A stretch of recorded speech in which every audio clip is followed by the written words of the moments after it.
ജിഷ്ണു കേസിൽ വീഴ്ച ചൂണ്ടിക്കാട്ടാൻ പ്രതിപക്ഷത്തെ വെല്ലുവിളിച്ച മുഖ്യമന്ത്രി അന്വേഷണ നടപടികളിൽ വീഴ്ചയുണ്ടായെന്ന് രമേശ് ചെന്നിത്തല പോലും പറഞ്ഞിട്ടില്ല. തെറ്റുണ്ടെങ്കിൽ തിരുത്താം, പക്ഷേ തെറ്റില്ലാതെ ആർക്കുമെതിരെ നടപടിയെടുക്കില്ല. സർക്കാരിനെ അപമാനിക്കുന്ന വക്രബുദ്ധികൾക്ക് മുന്നിൽ ചൂടില്ലെന്നും UDF ദുഷിപ്പിച്ച ഉദ്യോഗസ്ഥരെ തിരുത്തി നേരെയാക്കാൻ സമയമെടുക്കുമെന്നും മുഖ്യമന്ത്രി പിണറായി വിജയൻ കണ്ണൂരിൽ പറഞ്ഞു. ആ കേസുമായി ബന്ധപ്പെട്ട് എന്തെങ്കിലും വീഴ്ച സർക്കാരിന്റെ ഭാഗത്തു നിന്നുണ്ടായി എന്ന് പഴയ ആഭ്യന്തരമന്ത്രിയായ രമേശ് ചെന്നിത്തലക്കടക്കം ആർക്കെങ്കിലും ചൂണ്ടിക്കാണിക്കാനുണ്ടോ?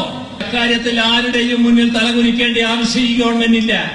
അപ്പൊ എവിടെയോ ഇരുന്ന് ആലോചിച്ച് രൂപം കൊടുത്ത ഒരു പദ്ധതിയുടെ ഭാഗമായി മാറാൻ ഈ സർക്കാർ നിന്ന് കൊടുക്കണോ?